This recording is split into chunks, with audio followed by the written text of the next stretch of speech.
Broadcasting from the business capital of the world, this is the Podcast Business News Network. Hey, when it comes to your life, your career, this guy can definitely help you soar to new heights. And I really do mean that in many different ways. He's got an amazing... Thank you. Well, I don't want to use a pun, but it really is true. Yeah. He's got an amazing aviation background, but even above that, bless you, by the way. Thank you. And I don't mean to pun again, but above that, he's also a Marshall Goldsmith certified executive coach and founder of Coaching for Relevance. He works with all different types of people, teams, executives, individuals, to help them attain the height of their career and their life. And he's back with us. Good to have him back too. Randy Swaim is on the program. Hi, Randy. How you doing? Good to be here with you, Steve. I'm honored to be here as always. Yeah, it's great to have you here. You bring such insight and fresh perspective. And today we're going to center on the space program and a look at that, but how it pertains to also reaching your goals at the same time. And you had a stat before about those that I think it was went into space and their age within their families, I believe. Yeah, what it was, and it's just sort of interesting. And as you said, I think it's sort of a good picture of that can get leaders sort of thinking about something. And the basic picture is just simply this. And I don't remember the exact percentage or whatever, but what I will say is that what my understanding is that when you look at the space program and the growth that it's taken, it's probably not so much there now as it is. But when it first came out, I think it was early on, I think the first 21 or 23 people that actually qualified and went through all the work and the effort and commitment to gain that. The first 21 or I think 23 people that went into space, if I remember correctly from what I've heard, is that they were all the oldest child in their family. They were the firstborn in their family. And it's sort of an interesting insight that I just sort of throw out in general. And this is sort of relating to a Rising Stars aspect. And I think, Rising Stars is one of the programs that I can use that if you can envision an executive leadership development process that parried down to where a 12 to 16-year-old could understand it. And I think on previous shows, I shared one of the most amazing questions I ever got in a coaching engagement was from a 9-year-old girl, and it was priceless. And it was amazing for her when she sorted out the answer and everything. But it's I have to ask you, what was her question? I can't let that go. Okay. Well, you know what? We'll do that. But it's really great because it's a good picture for somebody who's really there. And I'll just share this with you. And I think you and everybody else at PBNN knows that probably in another, I'm guessing probably 2 months or maybe by the summer, the 78-minute television documentary movie about my journey is going to be published and everything. And one of the things that I include in that is this one aspect, because I'll share this. It was and this is a good entry into kind of what we were talking about. But a client that I had was a defense attorney, and as he said, he got so much value out of how I coached him because I was coaching him on some aspects of leadership and strategic planning in his law practice and things like that. And he asked me if I would come alongside and bring the Rising Stars process and just work with some of the youth in his apartment complex. And I told him, I said, you know what, I'm not going to charge you anything for it. I know you'll talk me up. I said, so yeah, let's do that. And there was only about 5 young people in the class, but it was very well worth it. But one of them was a 9-year-old girl, and another one was a 12-year-old girl. And sometimes kids can be a little bit nervous when it's time to ask a question. And as I tell people, she was sort of sitting like this. And this one particular day, we were focusing on the concept of legacy and impact, kind of thing. And she was sitting there and she was leaning like this, and she goes, I got a question. And I said, what's your question? And listen to the question. She said, do you have to be alive to have impact? And my colleague who was sitting right next to me, the attorney, looked at me with eyes about this big around, kind of thing. And I just smiled at him and I looked back at her. Most people in our world today would say, no, you don't have to be, go with the answer. What I did is, first of all, I said, you know what? I want you to understand, I am proud of you for asking that question. That is an incredible question, young lady. I said, I am proud of you for that. And then I looked at the rest of the kids and I said, what do you guys think? And the 12-year-old girl was over here and she had lost her younger brother about a year and a half prior. He had died of some physical, I don't remember what it was or anything. And she shared that. And one of the things that I did is I looked at her and I said, well, listen, don't share anything that you don't want to talk about, but how does he impact your life today? And she talked about how much she loved him, how much she remembers him, and how much she thinks about him. And I just looked back at the 9-year-old girl and I said, so what's the answer to your question? And she just goes like this with a very acknowledging smile on her face. And she said, no, you don't have to be. And I went, there you go, kind of thing. But when you think about that, and you think about the kids like I say, the first, probably, I think it was like 21 or 23 people that were successful in the space program.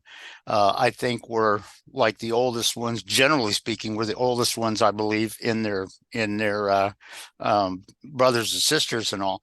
And the point that I want to bring out to the listeners is, and one of the things I'm going to include in a blog that I'm going to be writing, is this aspect that when you look at your rising stars in your family, when you look at your sons and daughters, to what extent are you interacting with the people that are the second or third born in such a way that they think the older one is the only one that matters? Are you insidiously perhaps doing that? And the point that I bring out with leadership, because that's true of leadership in any area, and particularly in a rapidly changing environment, which I think is the organizational maneuverability concept that I bring. That when things are sort of unpredictable, it brings pilot lessons to leading teams in an unpredictable, conflicting environment kind of thing. And when you think in terms of challenges coming up, take a look at how you're leading and connecting with your team members. Because if you're connecting with your team members in such a way that you're telling them, you just want to be like this person over here, you're not getting the job done. You're causing them to be dysfunctional because they might say, well, that's not me, kind of thing. But if you can connect with them in such a way where everybody on your team truly has a sense of their benefit, of their what they truly bring to the team. Because here's the thing, person A may bring one thing to the team and person B may bring another thing, but it doesn't mean either one's less than the other one. Mm-hmm. As a leader, can you bring all of that together so that the team senses that they're one and they're each a critical part of the team, and radical success is happening because each one of them is there? And when you're talking about that, it's very interesting. If you take a look at, if you're constantly doing it in some way where you think that this, Billy Bob over here, or whatever, whatever the name you want to give somebody or whatever, is, everybody should be like them, or everybody should just be like me, which unfortunately is some aspects of how, managers sort of do today. Not all, but just, you see that sometimes. And at what point do you need to kind of throw that aside and go connect with your people in such a way that they self-develop what needs to happen, and you're leading that and you're helping, create that within them, and they can make magic happen. And it's just an interesting story, but out of that aspect of the youth and also the space thing, to the point of that, how are you interacting when your people that in such a way that's getting in the way, and how might you need to tweak how you're connecting with each person on your team? Because, guess what? Nobody's exactly the same. And everybody wants a sense of ownership too. Bingo. Feel that they're part of it. That's exactly right. And you know what? If you interact with them in a way where they feel like they have ownership in here of it, they're going to get there. But if you're constantly saying, well, you just have to do what he's doing or she's doing or this or that, you're missing the boat. And to be honest, that's not leadership.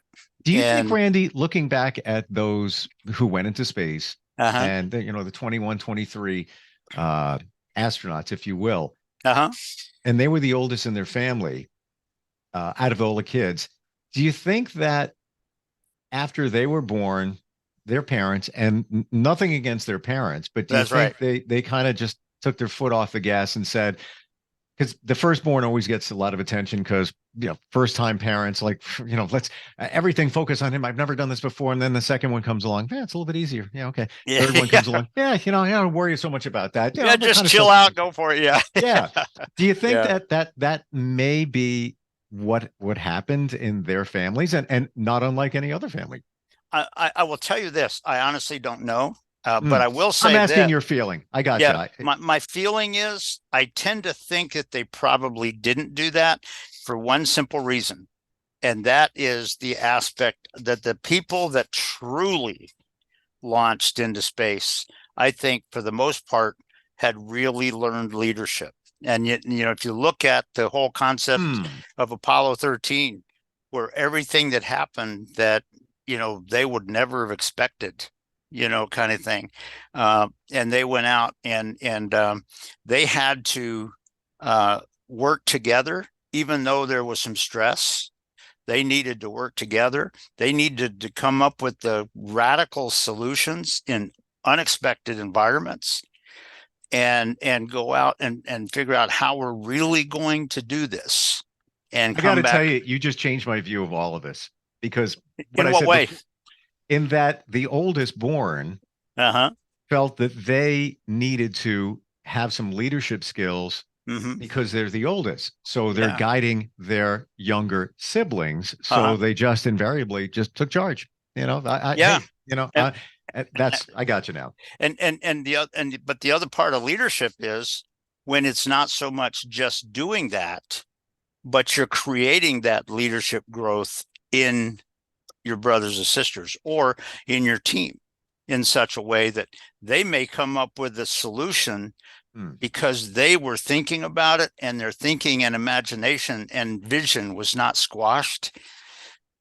They may come up with a radical solution that makes you, the leader, go, wow. You'd be surprised at how many times, I mean, not a million or anything, but a reasonable number of times when I'm working with a coaching client, that when I ask a question, you see the client look at me and they go, boy, I never thought of that, and that's what leaders do. And it's way, a lot of times where you're working with your youth or when you're working with your team in a challenging, stressful environment. Are you really connecting in a way where they are truly growing and becoming in your team to make your team better? Or are you doing it in a way which kind of insidiously causes them to kind of shut down a little bit and just close off their mind? And that, unfortunately, you see some of that. You see some of both of that all around our society. And I will tell you that you'd be surprised when I'm working and certifying and evaluating pilots. And by the way, don't take this as across the board thing on pilots. I'm not meaning that. But you'd be surprised at how many times, because of my understanding of neuroscience and how the brain gets involved and doesn't and all that kind of thing, a lot of the debriefing comments that I have, and there's been a number of times where when I have to retrain something on a recurrent check ride, the issue was not so much their stick and rudder skills, it was how their thinking got involved. And it's and that's a key part of it when you talk about the development of the brain and the mind and the vision and the creation. If you're just keeping that on the older sibling, the others are not getting there, and they may not be able to reach their goals. And so there's a lot of that aspect of it that is involved with youth, but also space travel, kind of thing. Sure. Obviously, because guess what? A lot of things can happen that you did not expect out there. Obviously, Apollo 13 was one of those. And but there's In pilots, that can happen. And so one of my big goals is I don't just tell the pilots what to do when I'm training them. I help them develop in their mind the picture of what's real on this and how might I need to really change that thinking just a little bit. And It that's how seems you like make really good people. it seems that it's the difference between those who are just alive and those who thrive. And Bingo. you know, even the younger siblings, they could just, be moving life forward, and that's all good. But Mm-hmm. their older sibling seemed to thrive Uh-huh. because he or she took charge of the Right. situation and became a leader of the family. Uh-huh. And same thing within an organization. If Yeah. those are empowered to thrive, then they're going to kind of step up, as opposed to, yeah, I'm here phoning in another day, just moving Yeah. forward, and it's all Yeah. good. And if the key people in your or in your group or in your team are thriving to the extent that they're squashing the thriving part of your team members, that's not what you want. And as a leader, if you see some evidences of that, how are you going to change that? Does it mean that somebody's got to be, hit in the head? No, not at all. But they need to be aware of that part of leadership. And that's what a lot of people miss. Can we go back to the aviation Sure, thought you bet. when you said on the debrief with pilots, and it's usually not the mechanical skills, but it's more the mindset. What do you hear specifically from them? Can you give some examples of that? I'd love to see it from that viewpoint. What I will do is people tend to be in our whole society in general tend to be taught in a way where I'm just going to teach you the academic things so you can fill the squares and we'll go home kind of thing. Mm-hmm. But guess what? In flying and all that, it ain't that. Things are going to happen that you couldn't predict. And I've had one time, in fact, one time just this last week or so, I my debriefing comment to one client on one maneuver. It wasn't and I told them, I said, it's not about your stick and rudder skills at all. I said, what happened is your brain was getting distracted because you were thinking about all of this other stuff without really focusing on the priority of the moment. And when you talk about situational awareness, it's that aspect of focusing on the priority at that moment. Now, are you aware of the other things as other factors may come on scene? Yeah. But you know what?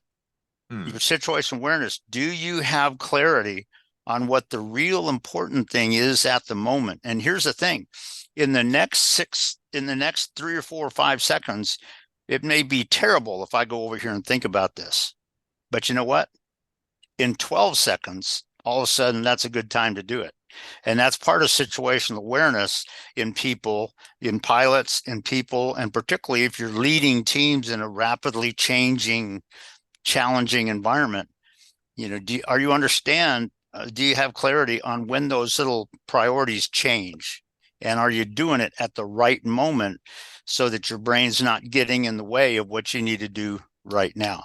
And so it's just some aspects about that brings aviation, but also this whole picture of the neuroscience aspect really to it. It's not just filling academic squares. It's getting that real clarity on what do we need to do, and does your team have clarity on that so that your team can do that when you're not there. Got a question. Sure. Instant feedback, steve@gmail.com is how you can reach us. Jeff is in Camden, New Jersey. He says, I'm a manager at a medium-sized company. Uh-huh. How can I better motivate my team? Interesting love.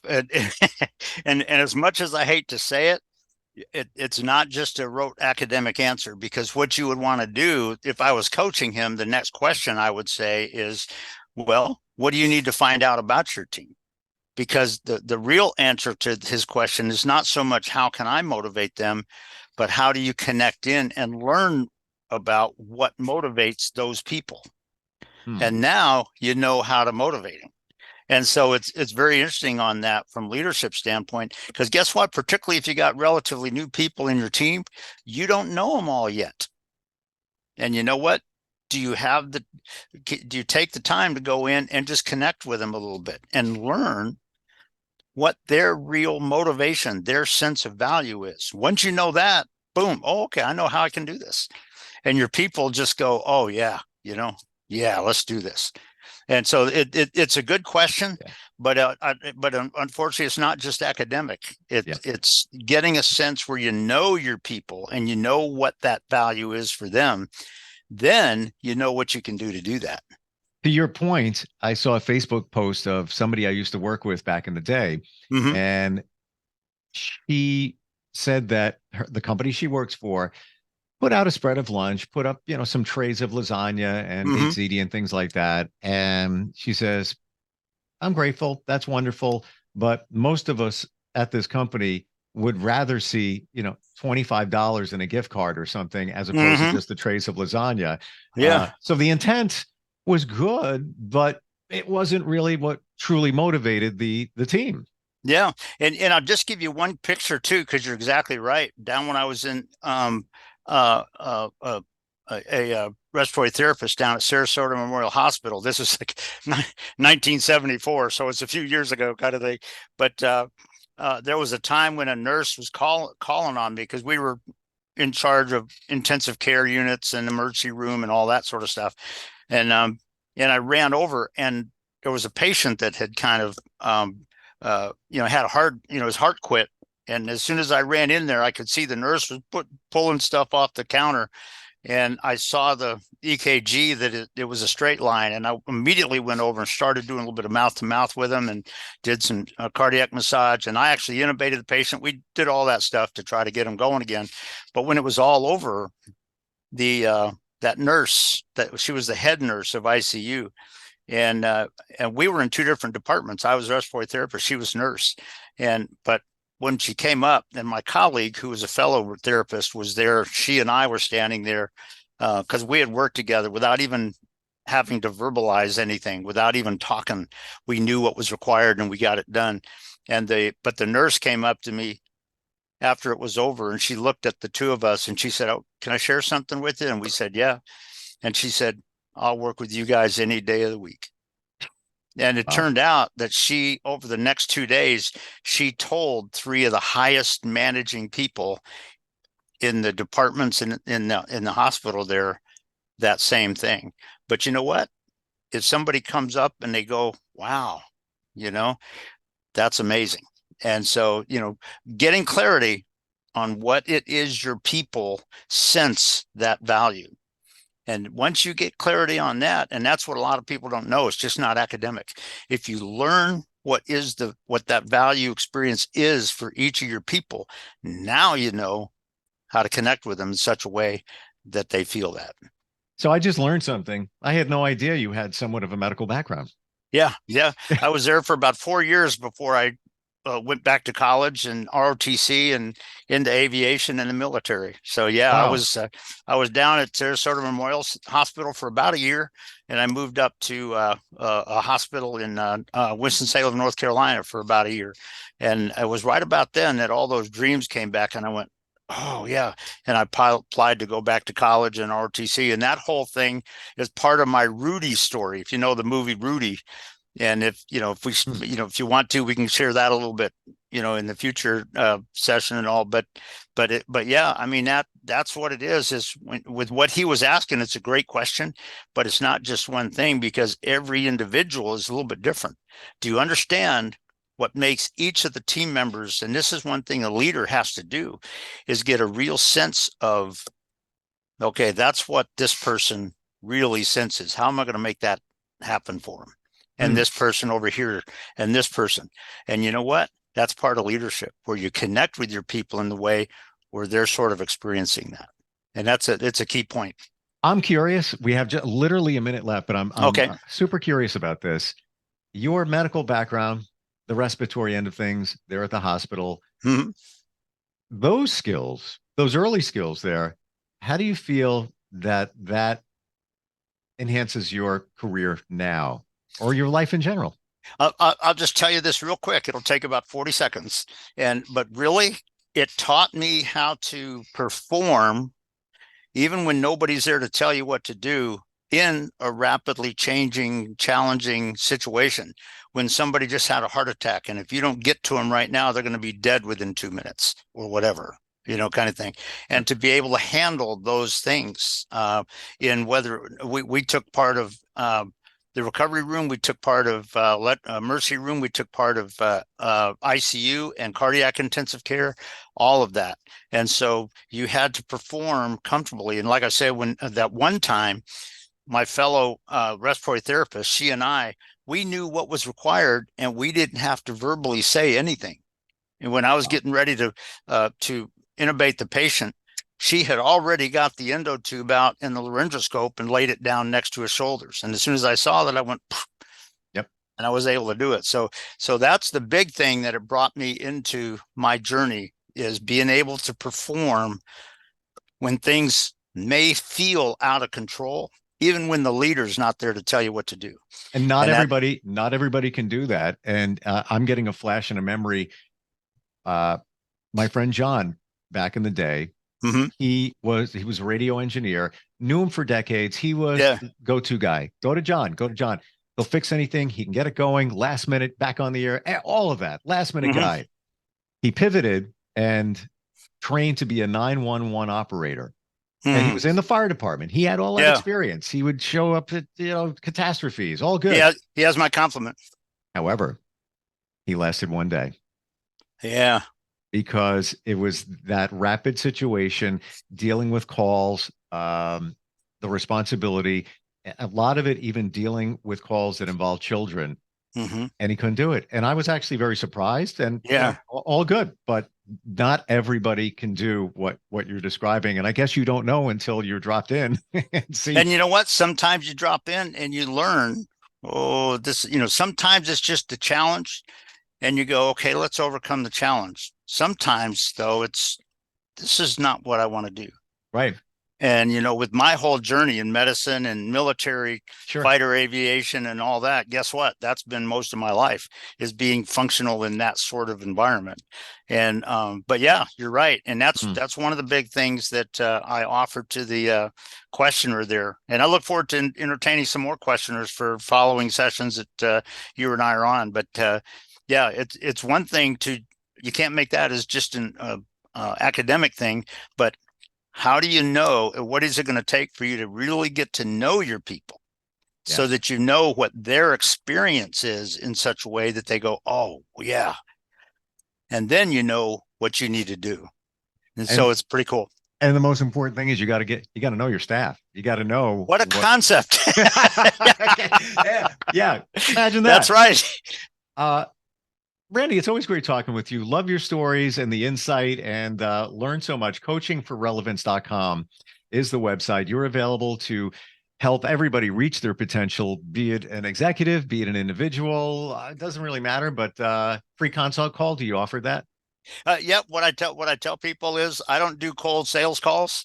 I just get to know people and I make relationships. You know what? If somebody calls me and they have a need for something, will we come up with something? Yeah. But I don't do sales calls. So if somebody just wants to have a chat, then feel free. And if they can go to my website, and at the bottom of the website, you'll see my cell phone number on there, my email. Sure. So it's pretty cool. Yep. Coachingforrelevance.com. Randy, thank you so much. I appreciate it. And look forward next time we get together, and looking forward to, I guess we call it your life story coming out soon. I'll tell you what, we'll look forward to it, man. I welcome getting together with you next time. Yep. Awesome. We'll be right back.